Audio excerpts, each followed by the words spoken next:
A foolish consistency is the hobgoblin of little minds, adored by little statesmen and philosophers and divines.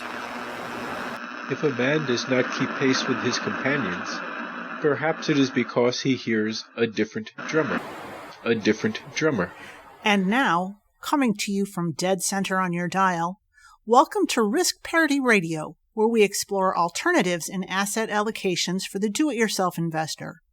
Broadcasting to you now from the comfort of his easy chair, here is your host, Frank Vasquez. Thank you, Mary, and welcome to episode 51 of Risk Parity Radio. Today on Risk Parity Radio, we are going to answer a couple of listener questions, and these questions spawn some more philosophical musings about portfolios and accumulation, but we'll just get right to it. The first question comes from our listener, Luke S., and he writes, "Hi, Frank. I'm curious to hear your thoughts on when someone should add bonds, ideally treasuries, to their portfolio. My current plan is to steadily increase them as my overall portfolio value grows. For example, if my retirement number is 1 million, then I would start with a 100% stock allocation and add in 10% in treasuries every 250,000. 100% stocks from 0 to 250,000, 90% stocks plus 10% long-term treasuries from 250,000 to 500,000, 76% stocks plus 19% long-term treasuries plus 5% gold from 500,000 to 750,000, and 63% stocks, 23% long-term treasuries, 10% gold, and 4% short-term treasuries from 750,000 to 1 million, and then finally 51% stocks, 26% long-term treasuries, 15% gold, 8% short-term treasuries at 1 million plus. Am I adding in treasury funds too soon? Am I adding in gold too soon? Thank you for your feedback, Luke." Now, this raises a plethora of interesting issues about accumulation, and obviously he's doing what I would recommend, starting with a 100% stock portfolio when you're just getting started out, accumulating for some period of time, and then eventually converting that into a risk parity style portfolio when you become financially independent or retired or planning on using that money and you want to just preserve it for the long term. What's interesting about this, though, is that to a certain extent, it doesn't matter as much as you might think how you go about on this conversion. And to illustrate this, I went to portfolio charts.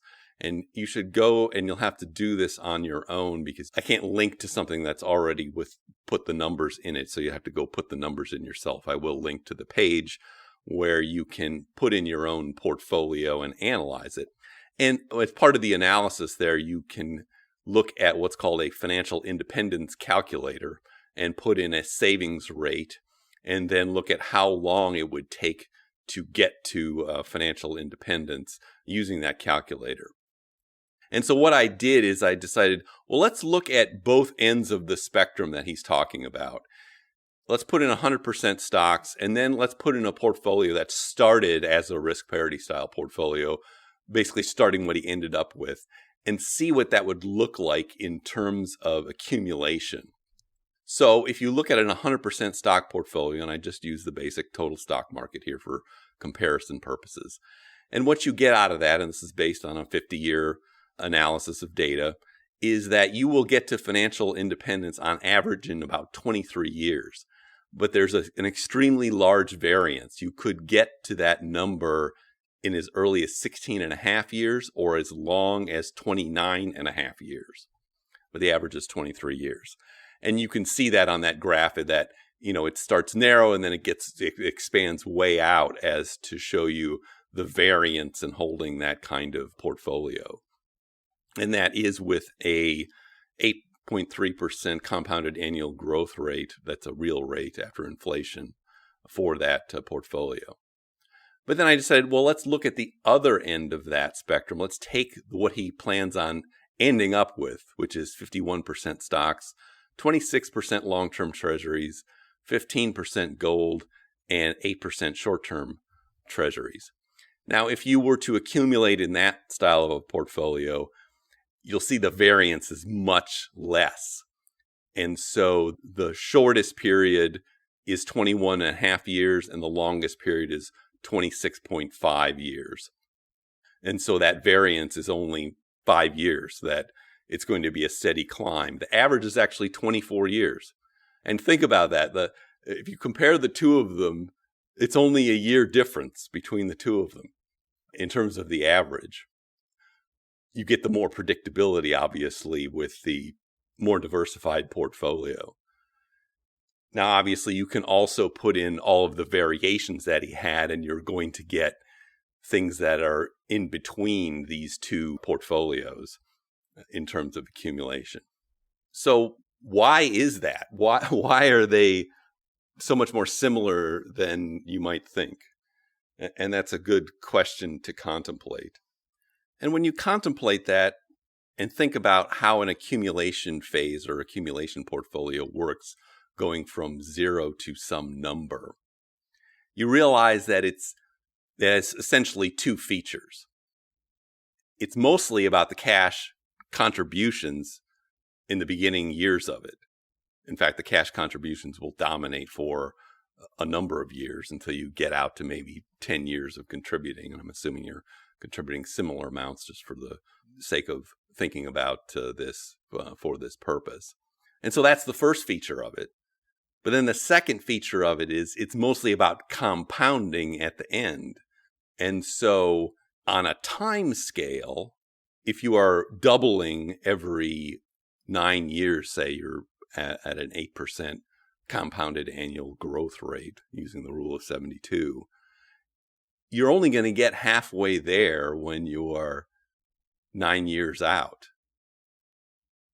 And to get in the rest of that time, the preceding years are probably going to be somewhere in the 20-year time frame just to get halfway there.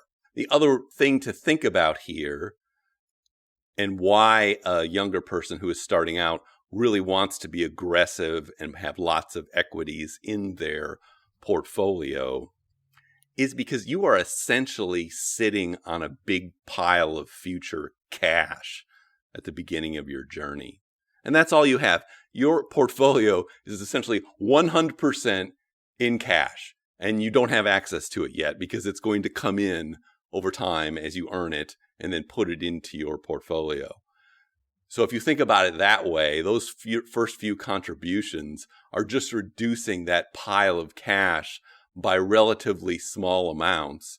And so a decade in, you are still only maybe 25% to 30% in stocks, and the rest of it is still in this future cash pile.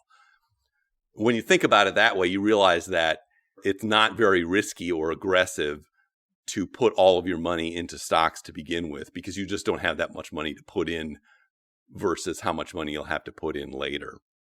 And what this tells you, basically, if you want a rule of thumb, is that you probably want to ride the pony in terms of being aggressive until you get at least halfway to this number that you've come up with, and then think about reducing your exposures at that point in time. And that's a pretty good rule of thumb, because you're talking about a much more compressed time frame after you get to that halfway point. But this leads us to sort of more philosophical questions about what are we actually trying to do here in accumulating these portfolios. And I think there's a myth and a reality of wealth accumulation going on here.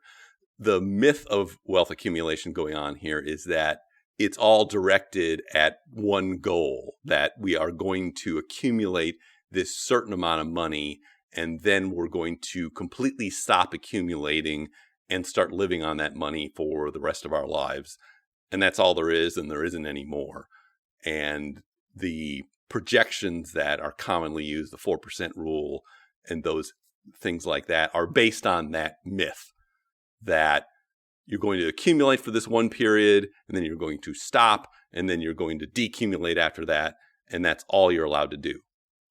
Now, the reality of wealth accumulation is that it's a lot messier. Most people are not going to stop accumulating when they hit a particular number, even if they think that that is going to be sufficient for them for the rest of their lives. They may be in the middle of a career. They may have other ideas, other businesses that they want to run, other ways of making money. So it's fairly unrealistic to think that anybody's just going to accumulate like mad to a certain point and then stop after that.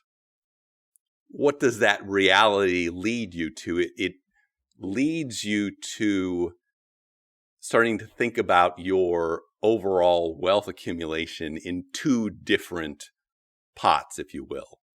And one of those pots is the money that you need to have to live on, that money that will give you the autonomy not to have to go out and make more money or work for somebody else or do something you don't want to do. And then there's the money besides that. Now, the way I like to think about this comes out of a movie, and it's not a very good movie, but it has a couple of really great scenes. And it's called The Gambler. And in one of these scenes, John Goodman is in it, and he plays this kind of mob boss, loan shark guy, but he's also almost a financial mentor to the main character played by Mark Wahlberg, who is just bad with his money, and he gambles it. And he will make millions of dollars and then lose millions of dollars, and that's why he's got to come to Goodman to get more money. I'm going to have to paraphrase what he says in this scene. I will link to it in the show notes. It's several places on YouTube. But what he talks about and what he tells the Mark Wahlberg character is that if you get to a certain point, if you accumulate a certain amount of money, you need to treat that as what he calls your fortress of solitude.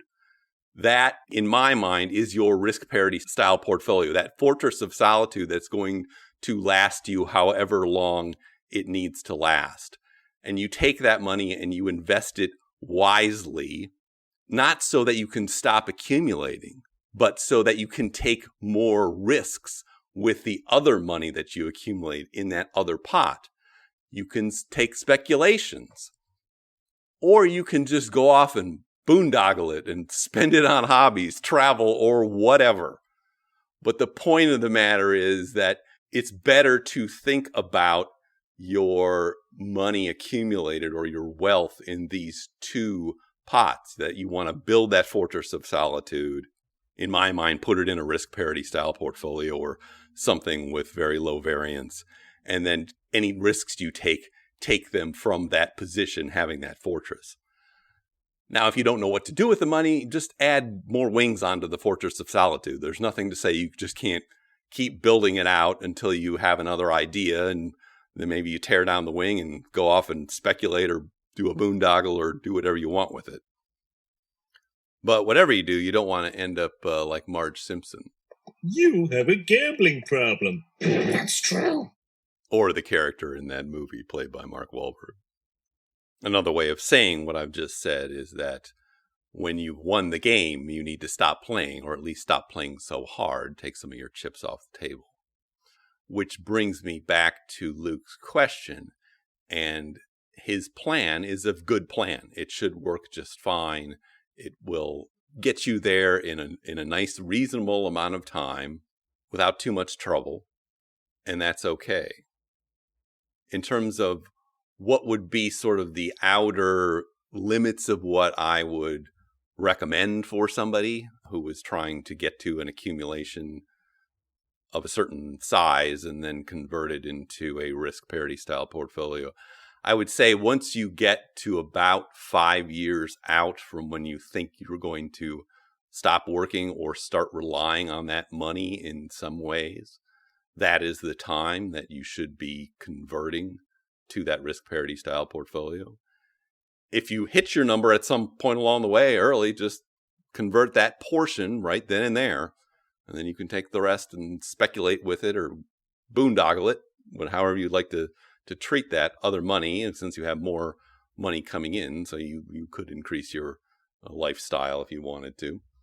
the key factor here is not getting caught in those sequence of return risks. And so when you get up to close to what you think is your number, you should take your risk off the table. You don't want to have a 50% downturn just because you want to ride the pony a couple more years.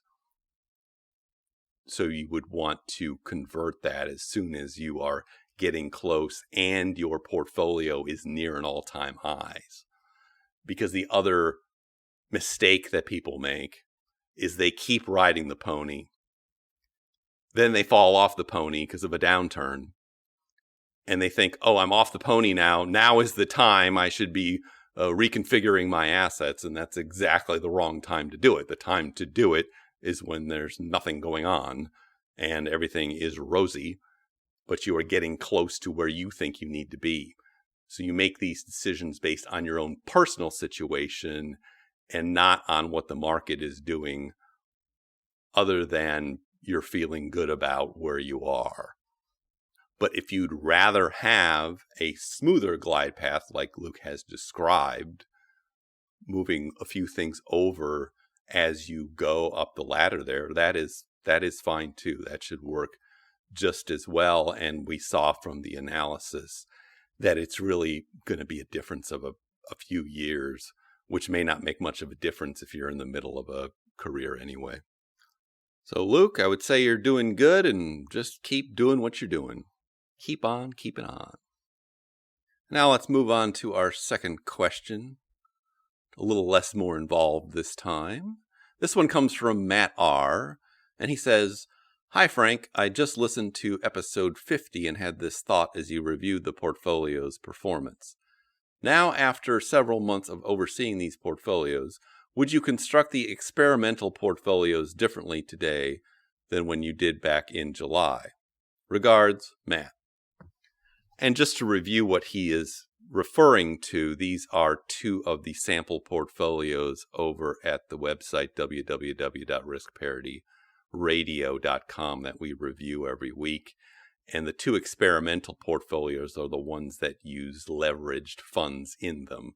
One of those portfolios is called the Accelerated Permanent Portfolio, and it is 25% in UPRO, a leveraged S&P 500 fund, 27.5% in TMF, a leveraged bond fund, and then it's got 25% in preferred shares, PFF is the fund, and 22.5% in a gold fund, GLDM, and those preferred shares and gold fund are basically ballast for the rest of the portfolio, which really is a lot more volatile. And the other experimental portfolio we have in there is called the Aggressive 50-50, which is essentially 50% bonds and 50% stocks. The way it is divided up, it is 33% UPRO, that leveraged stock fund, 33% TMF, the leveraged bond fund, and then as that ballast again, it's got 17% in VGIT, which is just a simple intermediate treasury bond fund, and 17% in the preferred shares stock fund, PFF, giving you 50% stocks and 50% bonds if you divide it up that way. Now, to answer your question, Matt, I don't think I would have changed what I use for those portfolios. And the reason is this: they are purposely not optimized. I wanted to keep them simple and similar to other portfolios that were out there in the world. And so one of the most common portfolios in retirement is a 50-50 portfolio, stocks and bonds. In fact, that is something, say, that Paul Merriman holds in his 70s and he's very happy with, and he takes 5% out of it every year, and it works fine that way. I just wanted to see for that portfolio, what if you took a standard portfolio like that and just stuck some leverage in it to see how it would perform. Now, the other portfolio is based on the old permanent portfolio that Harry Brown came up with in the late 1970s, which was originally 25% stocks, 25% long-term treasuries, 25% gold, and 25% short-term treasuries. That is a very conservative, kind of boring portfolio that does perform adequately over time. But again, it's so conservative that most people would not really want to hold it long term. I thought that, well, if you applied some leverage, though, to that conservative portfolio, what would that look like? And so that is the basis for the accelerated permanent portfolio. The idea of both those portfolios was to take something that was off the shelf, very conservative, and then add some leverage to it. The other thing that I wanted to avoid was doing much of any optimization of those portfolios, because I really wanted to see how they perform based more on the leverage in those funds and less on some kind of optimization of particularized funds. And so they are designed to be very basic in that way. And so if you were going to construct one of those portfolios, you might do a little bit more optimization than what you see there. For my own part, and I wouldn't recommend you actually use these experimental portfolios for anything other than something that would fall in that speculation category, things that do not need to be part of your fortress of solitude, if you will, but are something that you want to experiment with. And for me and for us, I do have one of these, but it is in a Roth account that we never expect to touch and is likely to be left to our heirs when we pass away, hopefully 30 or 40 years from now. And so we don't anticipate actually ever using that money. So what I've done in that account, just so you can think about alternatives, is I've created a experimental portfolio that looks like 26% UPRO and 26% TMF for a total of 52% or half of it. And then the remaining 48% then is divided up into what would be a very conservative permanent portfolio kind of portfolio if you looked at it on its own. And the reason I like to use 48%, by the way, is because it divides evenly into 2, 3, 4, and 6. So you can easily pie it up into other different things and still have whole numbers, which for whatever reason, I like to have whole numbers. So that's why I use 52% for the leverage part of this and 48% for the conservative part of this. But anyway, in the conservative part of this, there is 12% in small cap value, and you can use VIOV or IJS for that. 12% in a preferred shares fund, PFF I'm using, 12% in intermediate treasuries, VGIT, and 12% in gold, which you can use BAR or GLDM if you'd like to for that. And I've got that on a rebalancing schedule where I look at it every month, and if something has moved more than 6% from its target allocation, then it's time to rebalance that portfolio. What you'll see from that, if you run it through some of those calculators, is it gives about the same kinds of performance as the experimental portfolios on the site, but it's a little more conservative, a little more stable, if you will.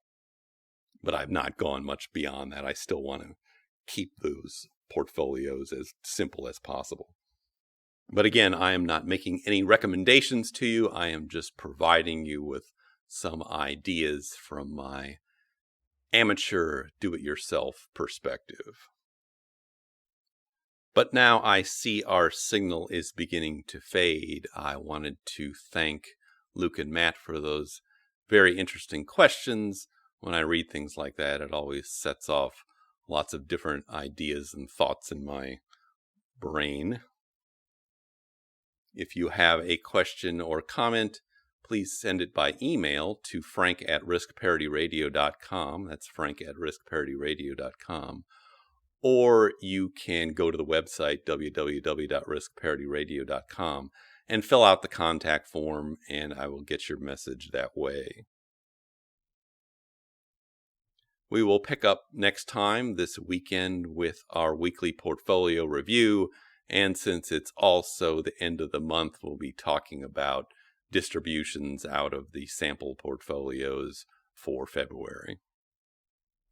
Thank you for tuning in. This is Frank Vasquez with Risk Parity Radio, signing off. The Risk Parity Radio Show is hosted by Frank Vasquez. The content provided is for entertainment and informational purposes only and does not constitute financial, investment, tax, or legal advice. Please consult with your own advisors before taking any actions based on any information you have heard here, making sure to take into account your own personal circumstances.